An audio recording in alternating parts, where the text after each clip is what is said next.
Hello and welcome to Options Guide TV. My name is Brian Overby. I'm the author of The Options Playbook, and I'm going to be your host for about the next 20 minutes here on Options Guide TV. We're going to spend a little bit of the day just talking about what we did on Friday. I've discussed butterflies before on the show. We've done a few skip strike butterflies, and on Friday we decided to do a one-day trade, a one-day butterfly, based off of the action that we were seeing in the marketplace, the facts that the VIX actually jumped up above 13 here recently.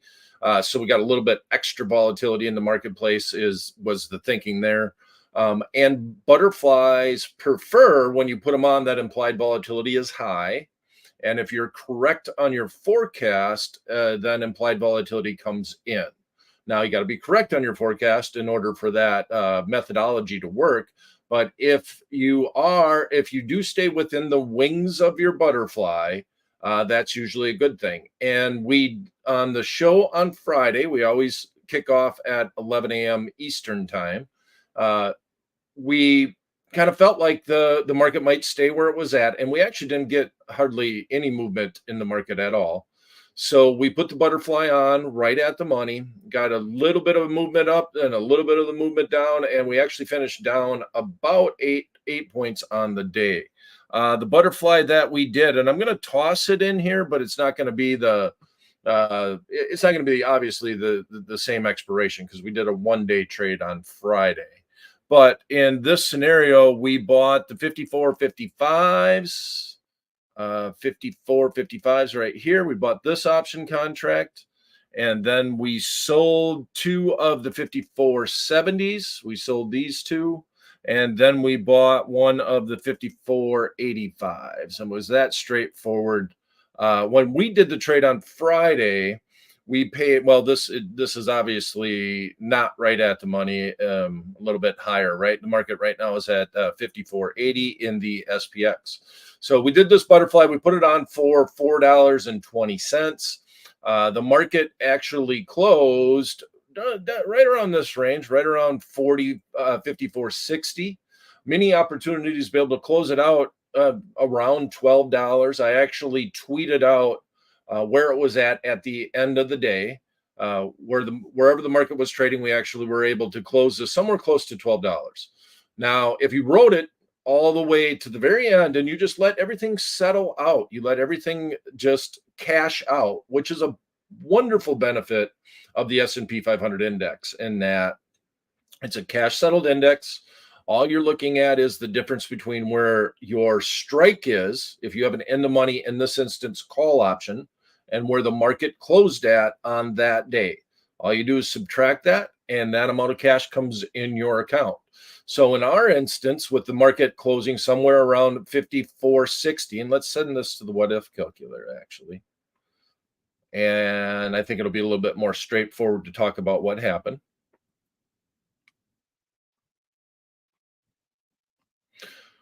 One more time. Let's zoom. Okay. So here was our butterfly. We put it on. This is a one-day butterfly that we're using as an example. Market was right here. Market faded this way. As the day went by, the green line would start morphing into the profit and loss graph at expiration. In both instances, if you're correct and it starts going towards your short strike or your middle strike of your butterfly, or if the market started going down this way or way up this way. In this instance, we ended up with the market right about here. So think about the dynamics of the butterfly. What happens at expiration? And these are one-day butterflies that are very dynamic. A great alternative, actually, to an iron condor, in that you have a lot more upside if you actually land right in the middle of the trade. A very low probability of that happening, but it's just nice to have that as opposed to an iron condor, where your upside is defined by the net credit that you receive in the account. So anywhere within the range in the iron condor, the maximum you can make is that net credit. With the butterfly, you put it on for a net debit. If it lands on the middle strike, well, that's a home run, right? And we hung around that middle strike all day on Friday, but the market ended up right here. So You have a call option. You have the right to buy the index in theory, even though they're cash settled. You have the right to buy the index at the long strike. It landed somewhere in here, and then you have an obligation to sell to right in at this strike, and then you got another right to buy. This is your protection, the last wing. So these option contracts will expire worthless in that scenario, and all that has to happen here is you get the difference between this strike and wherever the market landed, which is somewhere right around in the middle here, right about here. You would have been able to sell it if you wrote it all the way to expiration. You would have bought it for 4, sold it for 8. If you closed it out at some point during the day, got as much as 12. The market was if the market was solid and you were going to get the midpoint, let's put it that way. I'm assuming a midpoint fill, and that's not always guaranteed. But you could have got somewhere close to 12. So I kind of like that trade, and I think we'll do it again. We're gonna just experiment with a few of the butterflies here, and as I said, it's uh, uh, a great way to learn option pricing, great way to get a good handle on how the markets work, especially when you're talking about a high priced index. Now, we did a 1 day trade, and I don't mind doing the 1 day trade today, looking at what we're seeing in the marketplace. We got economic data coming on Friday. One of the big inflation numbers is coming out on Friday, and the Fed really likes to watch it. Then we also have GDP numbers coming out this week. So I wouldn't mind doing the trade on the 1 day basis, which is the June 24th expiration. But I want to change it up and look at different time periods to do these butterflies and do them live. Now, on Friday, I did that trade inside my portfolio. That's why we were looking at, or why I saw it at the close, and I tweeted it out where the market was at. Now we're going to do a 2 day butterfly, and I don't mind that as much, but obviously you're going to have to go a little bit wider. We went 15 points wide and paid up for the butterfly on Friday. Well, $4.20 is nothing to sneeze at, and we usually try to keep things here on Options Guy TV within a relative number, right? Because we're trying to learn about these trades. If you ever want to multiply it by, do a 5 lot or a 10 lot, feel free. But we always just talk about the 1 lot. Usually keep the price and the risk relatively simple. Maybe on short spreads or skip strike butterflies, we'll do $1,000 market requirement, maybe 2,000 some, but that's usually about the max. And $420 is fairly expensive to buy that butterfly, and we won't pay as much for that today because we're going to have a whole bunch of time decay. But I don't want to run into the end of the week, so we're going to go to Wednesday on the close, which is June 26th. And that is going to be our expiration, and we always want to make sure that we're looking at that expiration. We got the SPX at 5481.97. It's up 1/3% today at 1758. We have the VIX index down here trading at 1328. So we still got some decent volatility. Considering that we're at all-time highs, I'm happy to see the VIX trade at this level. I prefer to have the VIX around 15 when I'm doing a butterfly, but I mean, that's neither here nor there. I'm just saying that's a nice range. You get a little bit of volatility, and if the VIX is higher, there is obviously more risk. So the VIX implies that the markets can move more, and that's a cumulation of the marketplace as to how much they think the volatility will be over a 30-day period in the S&P 500 index. That's basically what the VIX is telling you. So we're going to go right around the strike. We're going to keep the same neutral forecast. If anything, we'll lean maybe a little bit to the bull side of things. And we're hoping that we get 2 days of medium movement. But we're going to go, instead of 20 points wide, instead of 15 points wide, we're going to go 20 points wide because we have a couple more days of fluctuation. That's going to give a wingspan of 40 points in our standard butterfly trade. Now, overnight, we're going to get a lot of time decay, but tomorrow, obviously, overnight, you're going to get a ton of time decay. So the market right now is at 54.82, and we're right in between the strikes. Now, 83, I kind of like that a little better. I would like to be more at the money, but this is what we got. So we're going to work with it. 54.85 is that strike price. minus 20 is 54.65. So let's clear that trade out. 54.65. We got the 2 days. Make sure I always want to check over here in the Tradier Pro software. Make sure that I am in the expiration date that I think that I am in. And we are going to buy this option contract. We are going to sell 2 of these option contracts. And we're going to go out another 20 points. And then, so we're to 55.05. And we're going to buy that one. Okay. And we'll send this to the what if calculator. And you'll notice now we're going wider on our butterfly. Let's bring this back. We'll zoom in. And we're going wider on our butterfly here, but we're paying less for it, right? So our cost here is $3.55 or $355. We went 15 points wide and did a 1-day butterfly, pretty much at the money, pretty close to where we're at right now, and ended up paying $4.20 for that, or $420 for every 1x2x1 butterfly. So we're adding time. And this also is kind of a hint too, in that if the market stays where it's at and we get to 2 days of decay and we're looking at going into the end of that butterfly, this price shouldn't change that much relative, in that we're at 355. 420 was a 1-day butterfly, right? And we're right now at the money butterfly, $4.20. And right now we're at $3.55. So with that said, if I can sell this for $4.50 tomorrow, if I can get enough time decay to make $1 on the trade, I would do that and not take the overnight risk. But the big benefit in a 2-day butterfly is going to be, on our instance, we're putting it on a Monday. We're going to have Tuesday, and we're going to get a little bit of time decay. We're going to have a potential to get out of the trade if we stay somewhere within this range. But we really get the big benefit when you go from Thursday or from Tuesday to Wednesday. That's where you're going to hit the huge rate of decay. And remember, we're 20 points wide, so it's a little bit different in the pricing that as opposed to a 15-point wide butterfly. All right, so this is going to be our official paper trade that we're going to watch for this week. We're going to go out and do a 2-day butterfly centered around where the marketplace is at, thinking that at the end of the week, we might get a little bit more volatility because of the economic data that is coming out.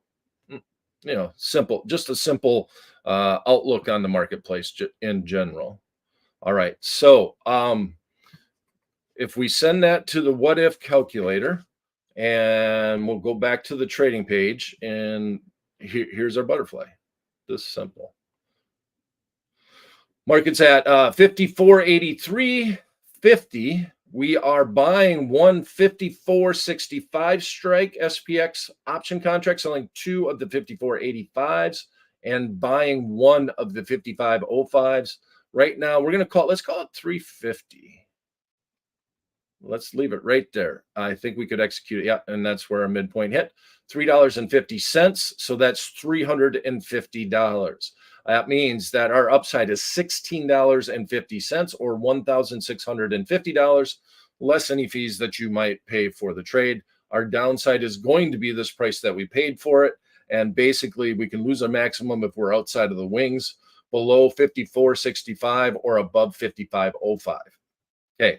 Now, the benefit of this trade relative to the one that we did on Friday too is that we can make an adjustment. We have 1 day. If we're going to make the adjustment, we'd want to do it basically tomorrow, probably around noontime is where you would look to make the adjustment if the market was not cooperating with your forecast or the way that you would like it to. In other words, if we're outside of the wings, there is an adjustment that we can make. And we'll look at that on Tuesday, and I'll tweet it out if it's time to do an adjustment. And then we'll look at this trade, and we'll come back on the show on Wednesday, and we'll have a half a day for this butterfly to live when we get back to the show on Wednesday. All right. So other things that I wanted to discuss today is we have a couple of positions that are getting fairly deep in the money. Now, the one that we were about to roll on our deep in the money portfolio, which is a paper trading portfolio, and I don't have that that side of the software up, but I want to talk about it. Nvidia has actually started to sell off a little bit, and that was a little scary. I was really surprised that it stayed uh, propped up as many days as it did after the split. We had a good solid week of gains, and now we've dropped down, and we're down below the 20-day moving average. And this is the 50-day moving average, and then we got the 200-day moving average all the way down here at the bottom. So we still got a solid marketplace. This looks like a little bit of an area of resistance, maybe if you're looking at the 20-day moving average. If there's a spot that it could pop, just that little area might help out a little bit, might provide a little bit of support. But I still feel like going into July, the path of least resistance is to the downside. And we sold a call. We actually almost got called away on our Nvidia position. We sold it right at 134, and you see where the market is at 139.92. So the market did come back down and close below the 134 level, but you had one day, so like you see, this is a red candle, so it closed down in this range. But for like half a day or so, this thing traded above the 135 level. Still bullish on the Nvidia long term, still own it inside my actual portfolio, own some of the stock. In the paper trading portfolio, we've done extremely well on Nvidia, and everybody has. So it's not like it's an anomaly that we did, but we have used the deep in the money option contracts and the dynamics of the pricing model. And in that position, we're up around 200,000 just since October by going out, and our initial investment was right around $20,000 on that position. We were using the deep in the money options as a way to manage that risk. And we went through, if you go back to Memorial Day, we went through all the different positions, and we're keeping an Excel spreadsheet that's going along with that because we are in a paper trading portfolio. So we're going to ride with that. Now, other stocks that we're going to have the same type of issue where we're going to have to roll up, go from a 1 delta because our options get so deep in the money. And actually, that was my point with Nvidia, that we were getting close to the 1 delta until we came all the way back down. So we rolled up to an 80 delta. Market kept soldiering on up towards the 1 delta in our option contract. But then we sold off a little bit. And I'm still okay with where we're at. We're down to right around a 90 delta on our position. Going to let that ride for a little bit, maybe sell another call against it in the short term. Now, Eli Lilly is a position that we put on, and you see the very strong growth in Lilly. Here is, we had like the golden cross. I talk about this, and it's not a huge sign, but it's worth noting. So this is a death cross when the 20-day goes through the 50-day moving average, and then we had that solid move so we can consolidated a little bit in this range, had the huge gap up, and eventually that gap filled, and then the market started to take off. And right here is where you kind of see that upside and strong momentum. So now on our Lilly position, which we've already adjusted once, we're going to have to go back and adjust that one again. And then the last one that we're going to look at is our Google position. And I always like to trade the GOOGL. It doesn't really matter. I think most people lean this way because in theory, it trades in tandem with Goog, GOOG, or otherwise known as Alphabet. But out of those two stocks, the L actually has voting rights. I don't think it didn't really affect the stock that much, but I think most people, when they're trading options, are trading the L's, the GOOGL. And we got some consolidation in here too. But once again, over the last couple of months, we had this huge gap up and then followed by some volatility. And now we're pushing all-time highs again. Let's go to a weekly. We want to add some days. Let's go like 300 weeks. So here, and then this is a weekly chart. We came all the way back to, and this was a real interesting area, right? Look at all the volatility over here on this side of the chart that we had when we were approaching this high in Google, Alphabet, whatever you want to call it. and we trade right within that range. It bumped up against that, sold off, came back, had a solid breakout, solid earnings report. Well, an AI report, I guess. AI is a thing, right? We can almost call them AI reports. So they had kind of a breakthrough. People weren't as worried about their AI, and now here they are. So we're at an all-time high in this one too. So we're going to also go in and we're going to roll that position.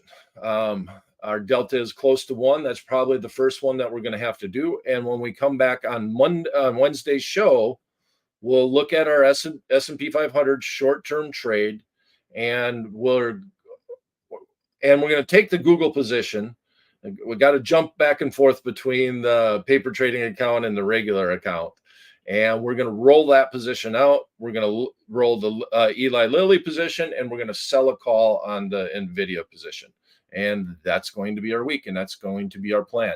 If you have any questions, obviously you can put them in the chat box if you're in the Tradier YouTube platform. If you're in the hub and you log in, you can ask questions also that way. And if you're streaming live on X, just want to say hi to you. Nice to see you out there on x.com. See you this Wednesday for the next edition of Options Guy TV, 11 a.m. Eastern Time. Thanks for stopping in.